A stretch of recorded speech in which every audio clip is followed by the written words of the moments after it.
Hola, ¿qué tal? ¿Cómo están? Bienvenidos a Proyecto Apocalipsis. Es un gusto poder encontrarnos con ustedes una nueva semana para seguir estudiando la palabra de Dios. En este recorrido que comenzamos allá por Génesis 1 y del cual vamos avanzando, ¿no? de a poquito con el fin de llegar algún día hasta el libro del Apocalipsis y recorrer así toda la Biblia, ¿no? Estamos en Génesis 29. La semana pasada vimos el comienzo de la historia de Jacob, hijo de Isaac, hijo de Abraham. En el capítulo 27 y 28, ¿no? Vimos cómo él tuvo que huir de su hermano. Y para no abundar más en detalles de lo que ya vimos, yo les recomiendo que ustedes puedan, si no lo vieron, que puedan ver el video anterior, ¿no? Para luego sí poder seguir con que es el segundo entonces que vamos a grabar sobre el patriarca Jacob. El capítulo 29 dice que Jacob siguió su camino y fue a la tierra de los orientales. Siguió su camino, nos vincula, ¿no?, con la historia de la semana pasada, que donde la dejamos fue en el momento en que Jacob tiene una visión, ¿no?, donde Dios se le presenta y donde Dios le da la seguridad de su presencia y de su bendición, ¿no? A Jacob que huía de la presencia de su hermano, Dios le reitera las promesas hechas a Abraham. Haré de ti una nación grande, te bendeciré, serán benditas en ti todas las familias de la tierra, ¿no? Esas son las promesas que Dios le reitera a Jacob. Entonces Jacob, fortalecido, ¿no?, por la voz de Dios, fortalecido por este mensaje, sigue su camino, ¿no? Y por eso comienza así a narrar los hechos del capítulo 29. Jacob siguió su camino y fue a la tierra de los orientales. La tierra de los orientales es la tierra cercana a lo que hoy conocemos como Arabia, ¿no? Una tierra de desierto, una tierra donde había, por sobre todas las cosas, que buscar con mucha fuerza el agua, ¿no? Ese recurso indispensable para la vida, no solo del ser humano, sino también de los animales. Bueno, y justamente Jacob lo que hace es buscar un pozo de agua, ¿no? Y lo va a encontrar, encuentra un pozo de agua. Yo les recomiendo leer después el capítulo completo. Yo ahora voy a relatar un poco lo que dice para hacerlo de manera sintética, pero les recomiendo que ustedes puedan leer el capítulo completo de la Biblia, o los capítulos, ¿no?, porque hoy vamos a ver 3 capítulos juntos. Allí entonces dice que Jacob encuentra un pozo. Cuando llega a ese pozo, se encuentra con que estaba tapado con una piedra muy grande. Y se encuentra con algunos pastores, ¿no? Entonces allí le comentan los pastores que la costumbre era esperar a que justamente se juntaran varios pastores para entre todos poder remover esa piedra, darle de beber a los rebaños y luego, para proteger el pozo, lo volvían a tapar con esa roca, ¿no? Lo curioso que sucede aquí, algo que no era para nada típico, es que entre todos esos pastores llega una pastora. No era típico que una mujer, ¿no?, esté a cargo de los rebaños. Sin embargo, esto es lo que acá dice el relato. Llega una mujer a cargo de un rebaño. Esta mujer se llamaba Raquel y justamente era la hija menor de la persona que Jacob estaba buscando, ¿no? Cuando Jacob sale de su casa, él va en busca de la casa de su tío, ¿no?, el hermano de su madre, y justamente esta joven Raquel era hija de este hombre, ¿no?, que se llamaba Labán. La Biblia narra que hay un enamoramiento entre los jóvenes, ¿no? Podríamos decir un amor a primera vista. Se encuentra aquí en este relato entre Jacob y Raquel. Y obviamente Jacob entonces va a seguir a Raquel y van a volver, ¿no?, a la tierra del padre de ella, a la tierra de Labán, ¿no? Cuando llegan, o sea, la Biblia narra que sigue la relación de amor, ¿no?, entre estos jóvenes que estaban enamorados. Entonces Jacob le pide a Labán la mano, ¿no?, de su hija Raquel. Se quería casar con ella. Y acuerda servirle a Labán por 7 años, ¿no?, de trabajo a cambio de el matrimonio con su hija Raquel. Labán acepta esto, ¿no? Allí estamos más o menos en el versículo 15 en adelante, allí de Génesis 29. Labán acepta esto y acá se va a producir algo interesante, ¿no? Porque el gran engañador, ¿no?, que fue Jacob, al quedarse de una manera impropia, ¿no?, con la primogenitura de su hermano, en este caso él iba a ser engañado, ¿no? El engañador iba a ser engañado. ¿Por qué? Porque en el versículo 21 dice que dijo Jacob a Labán: mi tiempo se ha cumplido, dame mi prometida para que me case con ella. Entonces Labán juntó a todos los varones del lugar y sirvió un banquete. Y cuando llegó la noche, tomó a su hija Lea y se la trajo. Y él se unió a ella. Y Labán dio su sierva Zilpa por criada de su hija Lea. Venida la mañana, Jacob vio que era Lea y dijo a Labán: ¿qué es esto que me has hecho? ¿No te serví por Raquel? ¿Por qué me has engañado? Labán respondió: no se acostumbra aquí dar la menor antes que la mayor. El gran engañador, ¿no?, que fue Jacob, en este caso es engañado, ¿no? Porque ¿qué es lo que está diciendo acá la Biblia? Que él sirvió a Labán a cambio de poder casarse con su hija Raquel. Pero como Raquel era la menor y la costumbre de la época y del lugar era que primero se tenía que casar la mayor, lo engaña a Jacob de noche en la tierra de los orientales, ¿no?, donde la mujer generalmente está cubierta, con todo lo que podría haber sucedido allí también en la fiesta, ¿no?, las distracciones. Jacob es engañado, ¿no?, y lo descubre al día siguiente y le reclama a Labán, ¿no? Y Labán le dice: aquí se acostumbra así, ¿no? No se da a la menor antes que a la mayor. Y creo que algo debe haber sentido, ¿no?, Jacob seguramente en su corazón, y quizás también algo de culpa, ¿no? Porque podría haber reaccionado de otra manera, se podría haber enojado mucho, podría haberse ido enojado. Sin embargo, llega a un arreglo con Labán y continúa ese lugar, porque yo creo que seguramente Jacob le debe haber pesado, ¿no?, lo que él había hecho, cómo él se había hecho pasar por su hermano, y ahora él estaba experimentando en carne propia lo que él había hecho con su hermano Esaú y engañando a su padre, ¿no?, a Isaac. Finalmente el acuerdo al que llegan es que iba a servir otros 7 años y entonces también le iba a dar a Raquel por esposa, ¿no? Entonces finalmente Jacob obtiene 2 esposas: Raquel, que era la que él quería, pero también Lea, la que le fue puesta por engaño, que era la hermana mayor de Raquel. El capítulo 30 habla de los problemas que esto trajo, ¿no? Problemas entre Raquel y Lea, así dice el subtítulo que tengo en mi Biblia. Porque para la época y para la cultura, el tener hijos era algo muy importante, porque aparte, ¿no?, la gran promesa: en tus simientes serán benditas todas las familias de la tierra, llevaban a la expectativa, ¿no?, de las familias de poder tener hijos varones, y que a través de ellos se cumplieran las bendiciones del pacto, ¿no?, las bendiciones que Dios había prometido. Esto llevó a una competencia, ¿no?, entre Raquel y Lea por tener hijos. Raquel no podía tener hijos al principio, ¿no? Entonces Lea comienza a tener hijos. Esto hace que Raquel se sienta mal. Entonces Raquel, como era también costumbre de la época y como había hecho en su momento Sara con Abraham, le da a su sierva, ¿no?, para que tener un hijo a través de ella. Luego empieza a tener hijos la sierva de Raquel. Esto molesta a Lea, entonces Lea hace lo propio.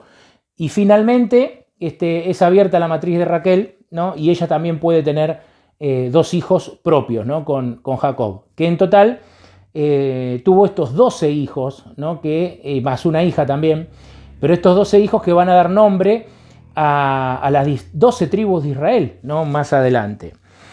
El versículo 25 del capítulo 30 dice que cuando Raquel hubo tenido a José, ¿no?, el personaje con el que vamos a seguir en algunos videos más adelante, porque es el hombre más importante que viene, ¿no?, después de Jacob, sin duda es José, ¿no?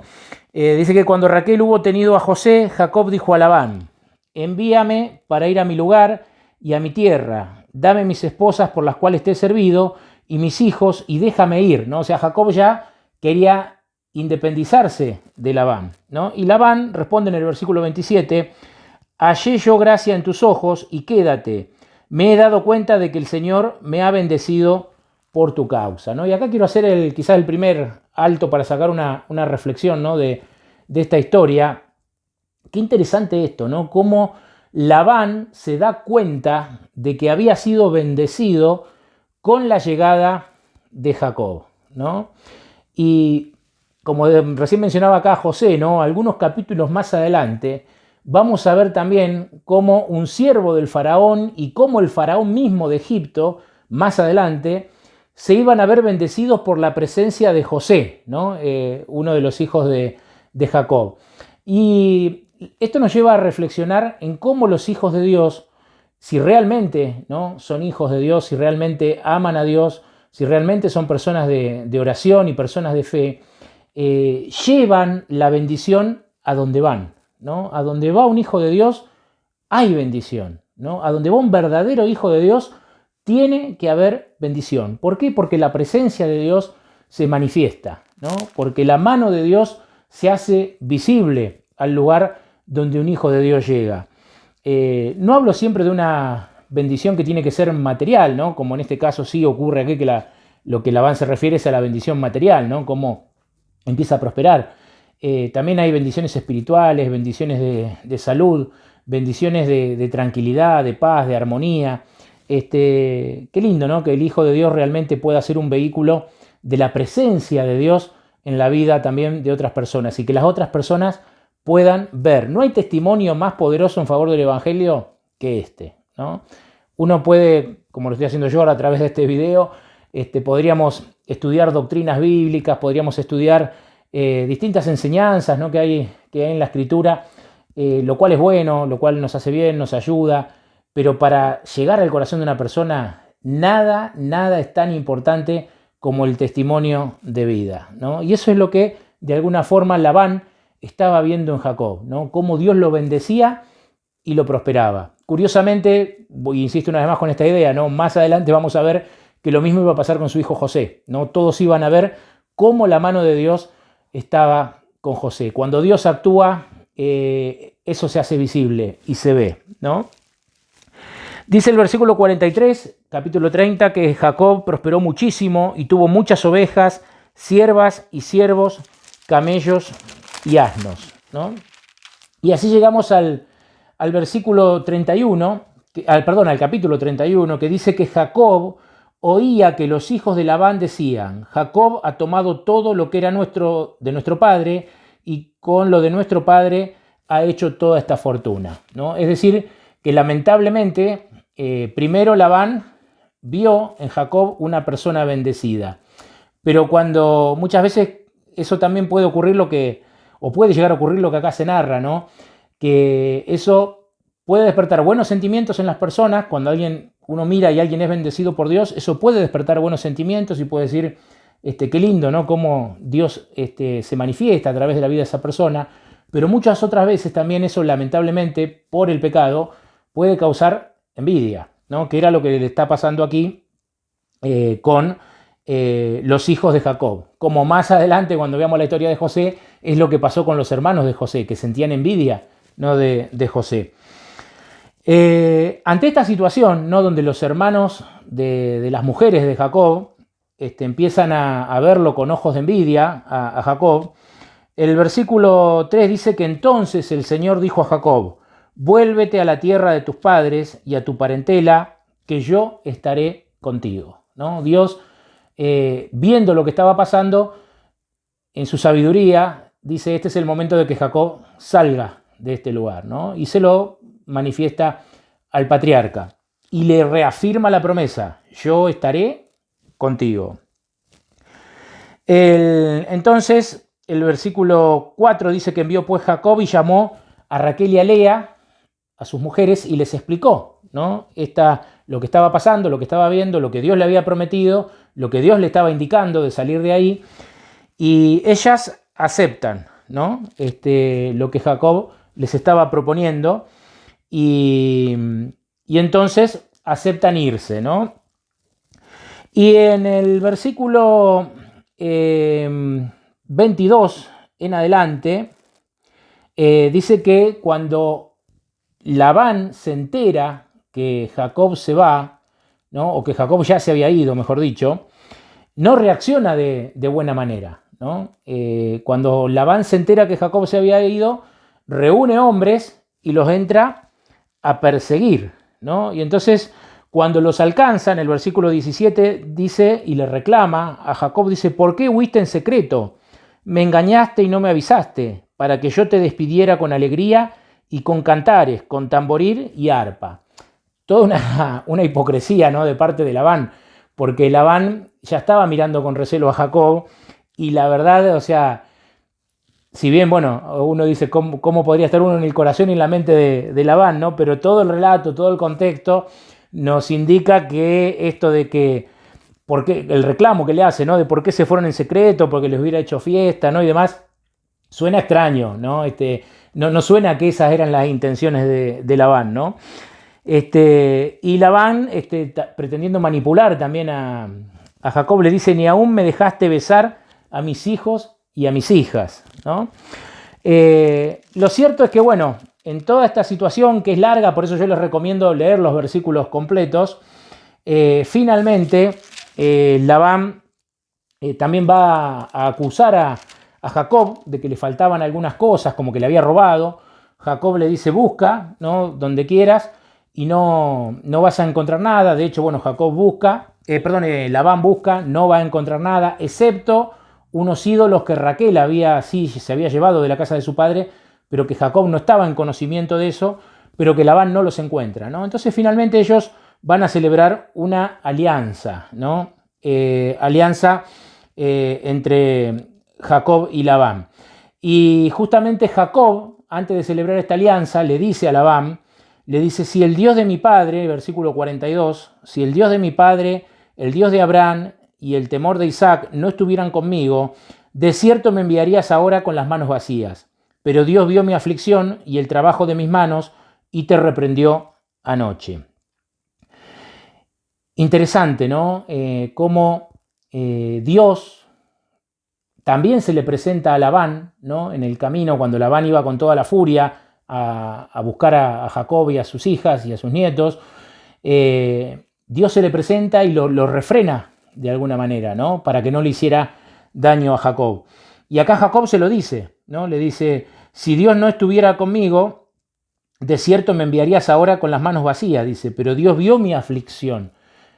Hasta en ese pequeño detalle, ¿no?, de ver la intervención de Dios para refrenar a este hombre Labán, ¿no? Y el versículo 53 dice: el Dios de Abraham, el Dios de Nacor y el Dios de sus padres, juzgue entre nosotros, ¿no? Ellos ponen toda esa discrepancia que tenían, la ponen delante de Dios, y que Dios juzgue, ¿no? Y acá tenemos otra enseñanza interesante, ¿no? Cuando tenemos discrepancias, cuando tenemos diferencias con otras personas, que a veces pueden ser complicadas o insalvables, lo que debemos hacer es poner, o lo que un cristiano, ¿no?, debe hacer, es poner el asunto en manos de Dios y decir que Dios juzgue, ¿no? O sea, si yo estoy tranquilo en mi conciencia, si el otro está tranquilo en su conciencia, poner eso delante del Señor y decir que el Señor juzgue, que el Señor muestre, ¿no?, con el tiempo, dónde está la justicia, ¿no?, o de qué lado estaba la justicia, ¿no?, en cada asunto. Pero qué bueno es hacer esto y no tomar muchas veces venganza o represalia, o entrar en conflictos por mano propia, o en discusiones estériles que solamente a veces agravan la situación y hacen daño no solo a uno, a las familias, a muchas personas. Creo que hay una gran enseñanza aquí, ¿no? Entre Jacob y Labán, a pesar de que uno puede simpatizar más con Jacob, porque la verdad que Labán fue el que lo engañó, el que lo explotó un montón de años, haciéndolo trabajar por nada, el que lo acusa, ¿no?, y siente envidia, pero más allá de eso, es rescatable también en este caso que Labán acepta colocar el asunto en las manos de Dios, ¿no? Así que esa creo que es otra de las grandes enseñanzas. Y la última enseñanza, viendo el panorama completo, ¿no?, de estos 3 capítulos y todo lo que allí sucede, es que los hijos de Dios también afrontamos dificultades, ¿no? A veces uno piensa que por ser cristiano en este mundo va a caminar en un lecho de rosas, ¿no?, como dice la frase. Y no es así. O sea, los cristianos tenemos problemas quizás a veces en la familia, a veces en el trabajo, en el lugar de estudio, en el barrio, en la comunidad donde vivimos. los cristianos tenemos dificultades, ¿no? Vivimos en un mundo de pecado, con gente acostumbrada a pecar, ¿no? Porque todos somos pecadores, dice la Biblia. Todos somos pecadores. Todos tenemos momentos quizás de egoísmo, momentos donde perdemos la paciencia. Lo importante es que Dios pudo actuar en la vida de Jacob a pesar de todos sus defectos, ¿no? Y a pesar de todos sus defectos, a pesar de todos sus errores, uno ve ese hilo conductor, ¿no? Cuando él le quita la primogenitura a su hermano Esaú por engaño, Dios permite que Jacob salga de ese lugar para que su hermano no le haga daño. Cuando está en el desierto, Dios aparece en el sueño y le da palabras de consuelo y de ánimo. Cuando busca agua para las ovejas, Dios lo lleva justo a ese pozo donde se va a encontrar con Raquel y va a poder encontrar el camino hacia el lugar donde él quería ir, que era la casa de su tío. Cuando llega, ¿no? A pesar de los engaños de su tío, a pesar de la explotación de su tío, Dios lo va a prosperar y lo va a bendecir, y de una manera maravillosa y milagrosa, ¿no? Porque hay algo que yo omití en la historia y que lo dice muchas veces, ¿no? En estos versículos, que en determinadas situaciones con Labán, el acuerdo era, bueno, los cabritos que nazcan o los corderitos que nazcan de cierto color o con cierta característica son para mí, los otros son para vos. Bueno, eso siempre favorecía a Jacob, ¿no? Evidentemente ahí estaba la mano de Dios para protegerlo. Y cuando los hermanos de sus mujeres, los hijos de Labán y Labán mismo, empiezan a sentir envidia, Dios entiende que era el momento de que Jacob tenía que salir de ese lugar. Cuando se está yendo, Labán furioso lo persigue con malas intenciones, Dios se le aparece en un sueño a Labán, ¿no? Por eso digo, si uno mira toda la película completa, es más que interesante ver cómo la presencia de Dios estuvo en todo momento, más allá del temperamento de Jacob, más allá de los errores que Jacob cometió. Dios nunca lo dejó solo. Dios cumplió su parte, Dios cumplió su promesa, ¿no? Y la promesa que le había hecho a su abuelo, que le había hecho a Abraham, que le había hecho a su padre Isaac y que se las había retransmitido a él también. Así que, amigos y amigas, creo que la última gran lección de estos 3 capítulos es esa, ¿no? A pesar de las circunstancias que tengamos que atravesar, saber que Dios siempre está, ¿no? Lo que vimos el capítulo pasado de esa escalera, ¿no? Con ángeles que subían y bajaban, nos muestra que el cielo está interesado en los asuntos de la tierra, y especialmente el cielo está interesado en proteger a quienes aman a Dios, ¿no? Entonces tenemos que tener esa tranquilidad, sea cual sea la situación que estemos atravesando, ¿no? Saber que no estamos solos, saber que Dios guía las situaciones, que a veces uno no entiende, que a veces uno no sabe para dónde ir, pero Dios nos ha dado promesas, ¿no? Es el momento de aferrarse, de confiar y de seguir hacia adelante, ¿no? Sabiendo hacia dónde vamos, porque la Biblia responde, lo dijimos creo que esto en el primer video que habíamos grabado, ¿no? La Biblia responde las 3 grandes preguntas, ¿no? De la existencia humana. ¿Quiénes somos? ¿De dónde venimos? Y hacia dónde vamos, ¿no? No tengamos temor en el camino. La Biblia nos enseña hacia dónde vamos, ¿no? Hacia la patria celestial, hacia la vida eterna al lado de nuestro Dios. Que Dios los bendiga mucho. No se olviden de compartir el video, de darle like, y los esperamos la semana próxima entonces con una nueva historia apasionante de las Sagradas Escrituras.